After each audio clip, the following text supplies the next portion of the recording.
दापोली विधानसभा मतदारसंघातील विविध प्रलंबित आणि नागरिकांच्या दैनंदिन जीवनाशी संबंधित प्रश्नांकडे शासन व प्रशासनाचे लक्ष वेधण्यासाठी भारतीय जनता पक्षाच्या दापोली तालुक्याच्या वतीने आक्रमक भूमिका घेण्यात आली असून 15 ऑगस्ट स्वातंत्र्य दिनापासून दापोली तहसील कार्यालयासमोर आमरण उपोषण करण्याचा इशारा भाजपने दिला आहे। या संदर्भात भाजपच्या जिल्हाधिकाऱ्यांना निवेदन देण्यात आले आहे। दापोली भाजप कार्यालयात या संदर्भात पत्रकार परिषद घेण्यात आली। यावेळी भाजप नेते केदार साठे, माजी आमदार सूर्यकांत दळवी, शहर तालुकाध्यक्ष जया साळवी, दापोली तालुकाध्यक्ष सचिन होडबे, जिल्हा उपाध्यक्ष श्रीराम इदाते, संदीप केळकर आदी पदाधिकारी उपस्थित होते। पत्रकार परिषदेत दापोली तालुक्यातील विविध प्रश्नांवर प्रशासनाने तातडीने कार्यवाही करण्याची मागणी करण्यात आली। सर्वप्रथम भारतीय जनता पार्टी दापोलीच्या वतीने आपल्या सर्वांचं आजच्या या पत्रकार परिषदेला स्वागत करतो। खरं तर थोडंसं उशिरा निरोप सर्वांना गेले, पण तरी आपण सर्वजण या पत्रकार परिषदेला आपल्या सर्वांचं खूप खूप धन्यवाद। आजच्या पत्रकार परिषदेला माजी आमदार सन्माननीय दळवी साहेब आहेत, जिल्ह्याचे उपाध्यक्ष सन्माननीय भाऊ विधाते आहेत, मंडल अध्यक्ष सचिन होडबे आहेत, मंडल अध्यक्ष जयाताई साळवी आहेत, सरचिटणीस संदीप केळकर, सरचिटणीस अजय कदम। खरं तर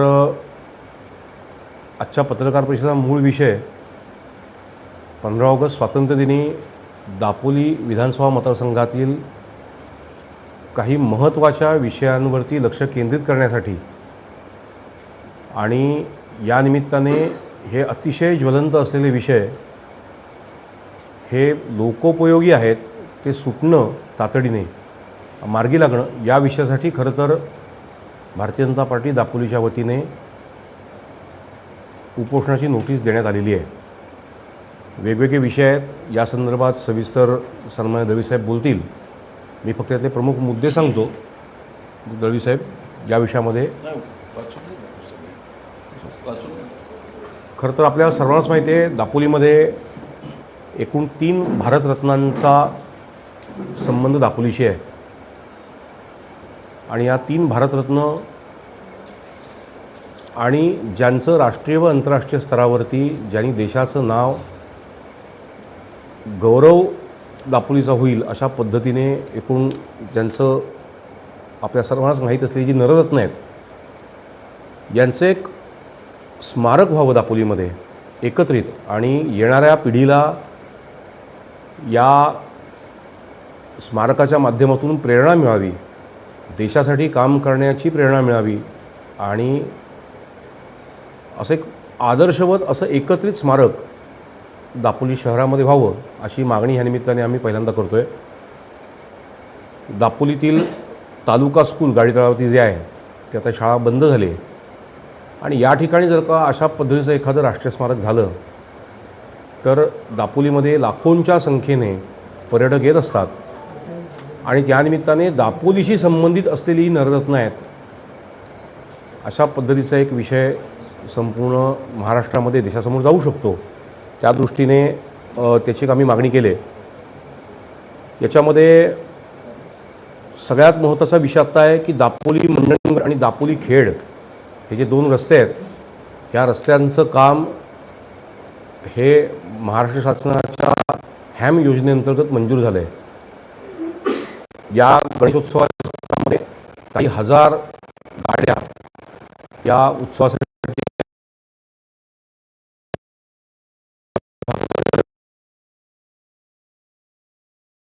उशिरा झाला, अन्यथा दापोली मंडणगड रस्ता हा पूर्णपणे बंद झाला असता। इतकं विचित्र पद्धतीचं काम संबंधित ठेकेदाराने केलेलं आहे। अनेक ठिकाणच्या मोऱ्या ह्या आत्ता खचत आहेत, दोन्ही रोडच्या, दापोली मंडणगड आणि दापोली खेड। त्यामुळे येणाऱ्या गणेशोत्सवाच्या आधी तातडीने ह्या रस्त्यांच्या विषयामध्ये सार्वजनिक बांधकाम खात्याने लक्ष घालणं आवश्यक आहे आणि अतिशय चुकीच्या पद्धतीने जे काम चाललं आहे, लोकांना कुठल्याही त्रासाला सामोरं जाऊ नये याची काळजी या निमित्ताने घेणं आवश्यक आहे। त्यामुळे दापोली मंडणगड रोड आणि दापोली खेड रस्ता या दोन्ही ठिकाणच्या विषयामध्ये आम्ही शासनाचं लक्ष वेधलं आहे। रत्नागिरी जिल्हा आणि रायगड जिल्हा ह्याला जोडणारा जो आंबेत पूल आहे, या आंबेत पुलाला आपल्या सर्वांनाच माहिती आहे मध्ये एका बार्जने धडक दिली आणि त्याच्यानंतर 2 बार्जने धडक दिली आणि त्याच्यानंतर त्यावरील वाहतूक बंद करण्यात आली होती. खरं तर ही नोटीस आम्ही 6 तारखेला दिली आणि आजच बातमी वाचली की याच्यावरनं 20 टनापर्यंतची वाहतूक करायला पुन्हा एकदा परवानगी देण्यात आली आहे उद्यापासून. पण ज्या अर्थी 20 टनाचीच वाहतूक त्याच्यावरनं होऊ शकेल, याचा अर्थ अजूनही हा पूल पूर्णतः सुरक्षित आहे की नाही याची एकदा कधीतरी शासनाने या निमित्ताने माहिती सर्वांना देणं आवश्यक आहे आणि त्या पुलाबाबत ठोस निर्णय होणं आवश्यक आहे. बाबा एक तर नवीन पूल निर्माण केला पाहिजे किंवा तिथल्या वाळू उपशामुळे असं मध्ये एक बातमी आली होती की तिथल्या काही पिलर्सला धोका निर्माण झाला. नेमकं काय वस्तुस्थिती आहे एकदा ह्या निमित्ताने सर्वांसमोर येणं अत्यंत आवश्यक आहे. आपल्या सर्वांनाच माहिती आहे की दापोली आणि गुहागरला जोडणारा जो मधली जी खाडी आहे दाभोळ खाडी, याच्यामध्ये माननीय सूर्यकांत दळवी साहेबांनी त्यावेळेचे तत्कालीन सार्वजनिक बांधकाम मंत्री माननीय रवींद्र चव्हाण साहेबांना एक पत्र दिलं होतं आणि त्या विषयामध्ये 2 बैठका मंत्रिस्तरावरती मंत्रालयामध्ये झाल्या आणि दळवी साहेबांच्या प्रयत्नाला यश येऊन दाभोळ खाडी पुलाचं टेंडरसुद्धा त्यावेळेला निघालं आणि अचानक पुन्हा हे काम थांबलं आहे. म्हणजे टेंडर झाल्यानंतर पुढे प्रगती काहीच झाली नाही आणि आता असं कळतं आहे की ते परत ठिकाण बदललं जातं आहे. आता या सगळ्यामध्ये कोस्टल रोडवरचा असलेला हा पूल आहे, अतिशय महत्त्वाचा आहे कनेक्टिव्हिटीसाठी.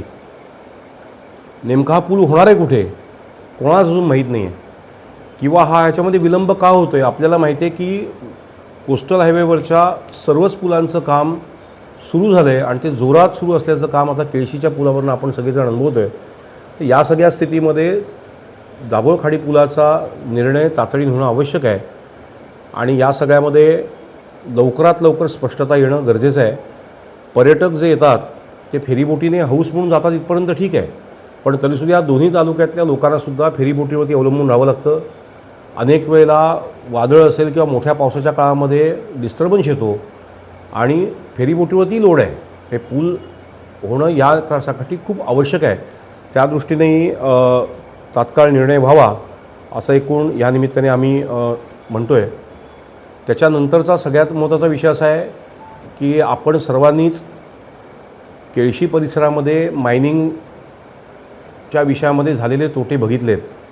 आपल्याकडे डोंगराळ असलेली शेती, ज्यावेळेला डोंगर सपाट केला जातो तेव्हा नेमकी तुझी जागा कुठली माझी जागा कुठली इथपासून ते लोकांना प्रचंड मातीच्या हवेतील प्रदूषणामुळे अस्थमासारख्या अनेक रोगांना सामोरं जावं लागतं.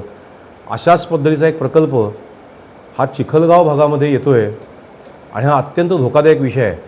बऱ्याच अडचण अशी आहे की त्या गावामध्ये जो प्रोजेक्ट येतो आहे तो तिथल्या ग्रामपंचायतीलाही माहीत नाही आहे, तिथल्या स्थानिकांना पण माहीत नाही आणि प्रत्यक्षात अनेक पदाधिकारी, काही राजकीय पक्षांचे पदाधिकारी असतील, काही लोकप्रतिनिधी असतील, हे मुंबईमध्ये जाऊन मिटिंग घेत आहेत, जागा मालकांना जाऊन भेटत आहेत आणि प्रत्यक्षात मोबदला आम्ही किती देऊ ह्याचं कुठलंही उत्तर न देता दिशाभूल करण्याचं काम लोकांचं चालू आहे. त्यामुळे हे थांबणं अतिशय गरजेचं आहे. त्यामुळे एकतर दापोली तालुक्यामध्ये निसर्गसंपन्न असलेल्या भागामध्ये पर्यटन दुसऱ्या महत्त्वाचं असलेल्या या सगळ्या तालुक्यामध्ये असे विध्वंसकारी प्रकल्प आणून नेमकं मिळणार काय, कुठला रोजगार उपलब्ध होणार आहे. कारण बरंचसं काम आता याचं यांत्रिकीकरणाने होतं आहे.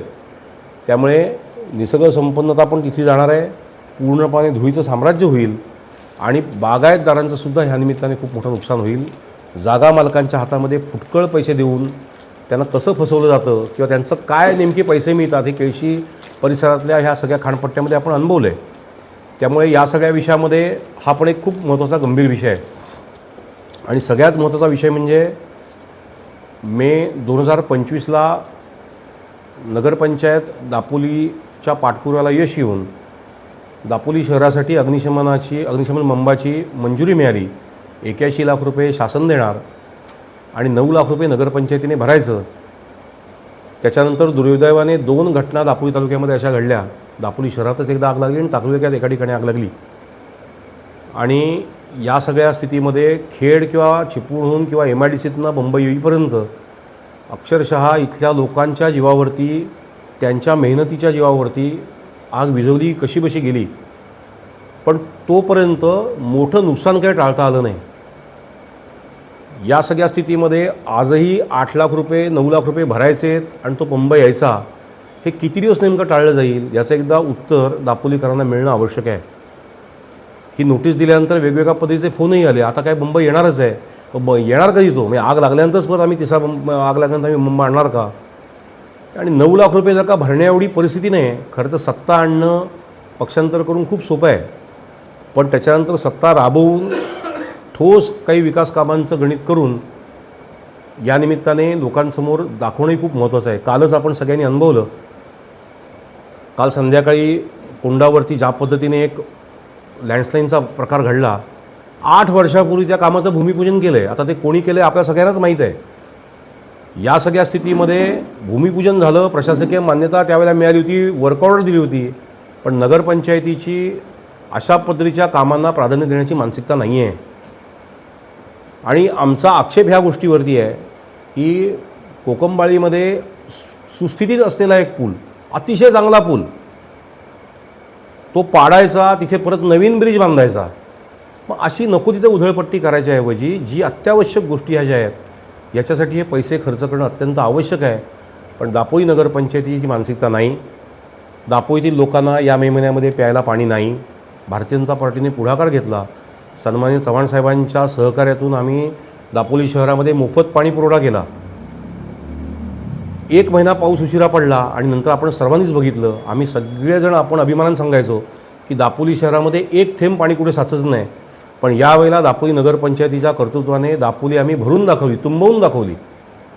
त्यामुळे दिशाहीन असलेलं काम जे चालू आहे त्याच्यामध्ये हा बंबाचा विषय, अग्निशमन बंबाचा, हा खूप महत्त्वाचा आहे. त्यामुळे या सर्व विषयांमध्ये लक्ष वेधण्यासाठी शासकीय यंत्रणांचं आम्ही सर्व प्रमुख कार्यकर्ते, पदाधिकारी 15 ऑगस्टला उपोषणाला बसणार आहोत. या विषयामध्ये सविस्तर राजकीय भूमिका सन्माननीय रविसाहेब मांडतील. धन्यवाद. टाइम्स डिजिटलला लाईक करा, शेअर करा, सबस्क्राईब करा आणि बेल आयकॉन दाबायला विसरू नका. Times digital.